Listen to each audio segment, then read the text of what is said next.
함께 보실 하나님 말씀은 누가복음 12장 35절에서 40절까지의 말씀입니다. 신약성경 115페이지 전으로 있습니다. 누가복음 12장 35절에서 40절까지의 말씀을 드라마 바이블로 봉독하겠습니다. 허리에 띠를 띠고 등불을 켜고 서 있으라. 너희는 마치 그 주인이 혼인집에서 돌아와 문을 두드리면 곧 열어주려고 기다리는 사람과 같이 되라. 주인이 와서 깨어있는 것을 보면 그 종들은 복이 있으리로다. 내가 진실로 너희에게 이르노니 주인이 띠를 띠고 그 종들을 자리에 앉히고 나와 수종들리라. 주인이 혹 2경에나 혹 3경에 이르러서도 종들이 그같이 하고 있는 것을 보면 그 종들은 복이 있으리로다. 너희도 아는 바니 집주인이 만일 도둑이 어느 때에 이를 줄 알았더라면 그 집을 뚫지 못하게 하였으리라. 그러므로 너희도 준비하고 있으라. 생각하지 않은 때에 인자가 오리라. 아멘. 함께 읽은 본문의 말씀을 가지고 하나님 나라를 위한 준비라는 제목으로 말씀 나누고 기도하도록 하겠습니다. 2016년도 겨울에 제가 사역했던 교회에서 남아공에 열린 선교사 수련회 대회를 지원하기 위해 다녀온 적이 있습니다. 부교육자들과 다른 평신도들 이렇게 함께 스텝이 구성이 돼서 그렇게 긴 여정에 나가게 됐는데 한국에서 남아공까지 가는 직항 항공이 없어서 경유를 해야 했습니다. 홍콩을 경유해서 가게 됐는데 홍콩에서 남아공행 비행기를 타는 과정에 문제가 생겼습니다. 일행 중에 한 청년이 홍콩에서 이제 면세점 구경을 하다가 뭘 잃어버렸을까요? 여권을 잃어버렸어요. 쇼핑하고 맛있는 거 먹고 거기서 이제 경유지에서 이것저것 구경을 하다가 이 청년이 여권을 잊어버렸습니다. 두 번째 연결 항공편의 출발 시간은 거의 다 되었는데 그 한 사람 때문에 비행기가 연착될 수는 없는 상황이었습니다. 또 이제 사역자다 보니 가서 항공 직원과 이야기를 하는데 너네가 다 짐이랑 내리든지 아니면 이 학생만 한국으로 돌려보내고 너희는 가든지 둘 중에 하나밖에 선택지가 없다는 거예요. 한 사람 때문에 일행이 다 내릴 수는 없는 일 아닙니까? 그래서 청년에게 한국에 돌아가서 여권을 준비해서 다시 돌아올 수 있으면 오고 우리는 출발해야겠다. 그러고 출발을 하게 됐습니다. 다른 것은 다 잃어버려도 비행기를 탈 수 있지만 무엇을 잃어버리면 못합니까? 여권 잃어버리면 못하는 것이에요. 그 청년으로 한국으로 돌아갔다가 다시 후발대로 오시던 그 장로님과 동행해서 한 일주일쯤 뒤에 오게 됐는데 얼굴에 미안한 기색이 만연합니다. 어떡하겠어요? 자기 때문에 여러 사람이 피해를 보게 됐어요. 그 자매가 빠진 역할을 대신하기 위해서 각자가 맡았던 역할에 조정도 필요했고 비용도 큰 손해를 감수해야만 했습니다. 여러분, 해외를 가는 일이야 이렇게 우여곡절을 겪어도 다시 여권을 발급받고 항공권을 구입해서 목적지에 갈 수 있지만 하나님 나라는 어떻습니까? 그럴 수 없을 것이에요. 하나님 나라를 향하는 여정에서도 반드시 잃어버리면 안 되는 것이 있고 그렇지 않은 것, 즉 비본질적인 것들이 있습니다. 이것을 혼동하면 어떻게 되겠습니까? 큰일 난다는 것이죠. 면세점에서 흥미로운 물건을 사겠다고 여권을 잃어버리면 목적지에 도착할 수 없듯이 우리의 신앙 여정에서도 반드시 지키고 잃지 않아야 할 것들이 있습니다. 준비하고 깨어 있어야 하는 것들이 있어요. 먼저 예수님은 하나님 나라를 향하는 그의 백성이 무엇을 생각하고 준비해야 한다라고 말씀하십니까? 함께 35절에서 36절까지의 말씀을 한 목소리로 읽어보도록 하겠습니다. 같이 읽습니다. 시작. 허리에 띠를 띠고 등불을 켜고 서 있으라. 너희는 마치 그 주인이 혼인집에서 돌아와 문을 두드리면 곧 열어주려고 기다리는 사람과 같이 하라. 아멘. 제자들에게 예수님이 가르쳐 주시는 하나님 나라의 모습은 갑자기 혼인잔치집에서 돌아와 문을 두드리는 주인의 모습과 같다라고 하십니다. 무슨 뜻입니까? 그 시간을 예측할 수 없다는 뜻이에요. 이스라엘의 역사에서 이처럼 하나님이 준비하고 있으라 말씀하셨던 일은 유월절의 그 출애굽 사건을 돌아볼 수 있을 것입니다. 하나님은 애굽 온 땅 위에 임하게 하실 모든 장자를 치실 재앙을 앞두시고 유월절을 지키도록 이스라엘 백성들에게 명령하셨어요. 그리고 그날 어떻게 그 유월절을 준비하라 말씀하셨습니까?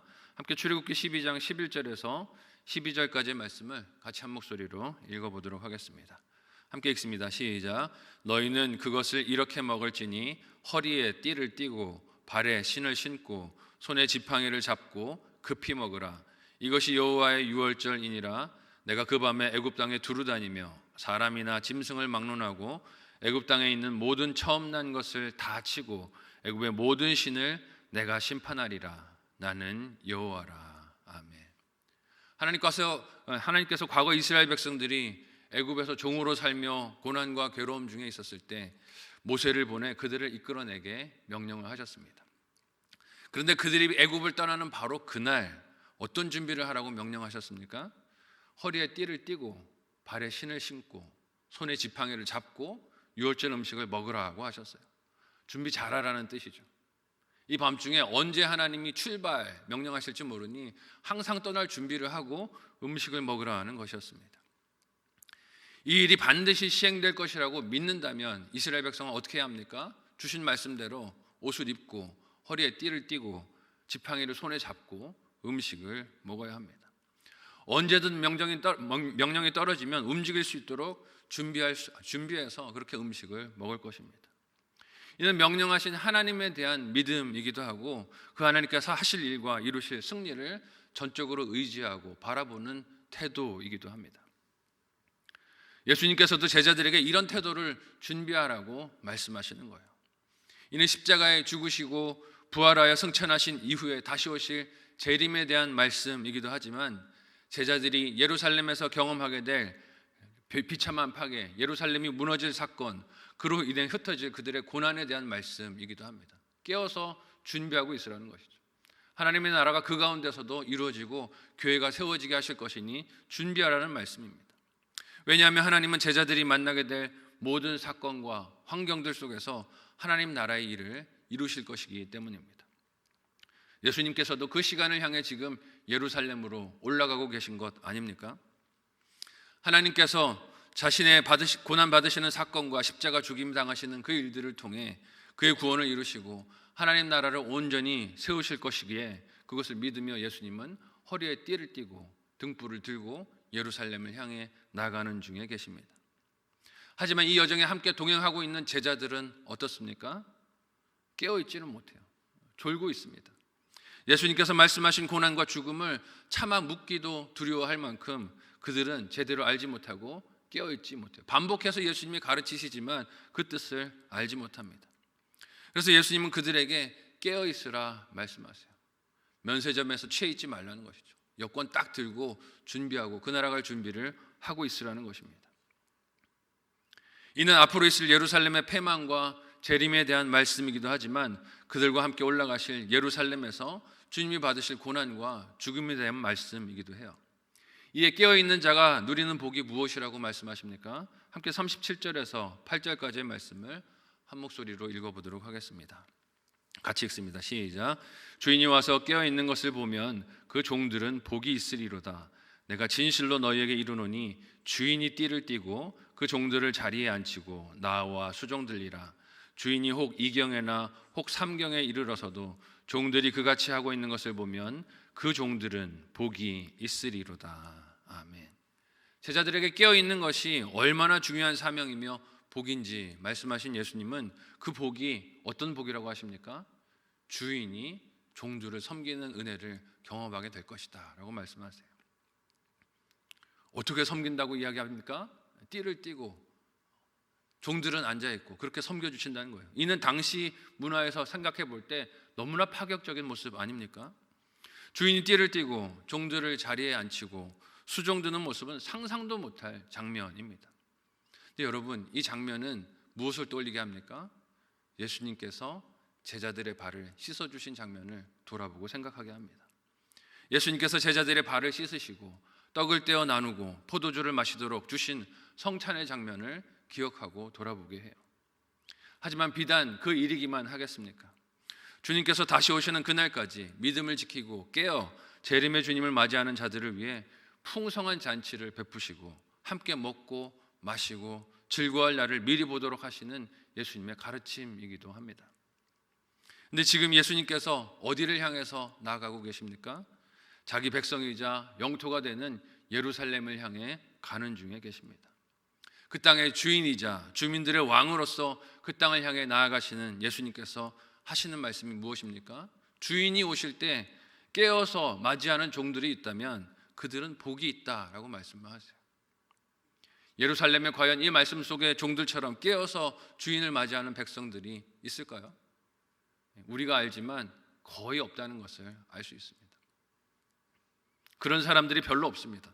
제자들은 그 길을 주님과 함께 걸어가며 자신들이 어떻게 주님을 맞이해야 할 것인지를 미리 양육받는 중에 있습니다.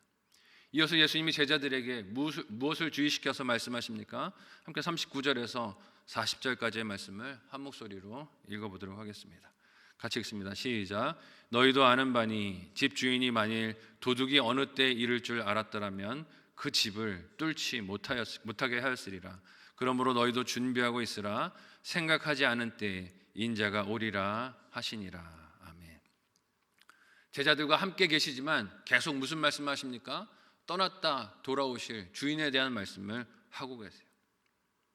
그들의 사명이 무엇인지를 듣게 하고 계십니다. 미리 준비시키시고 계신 것이죠.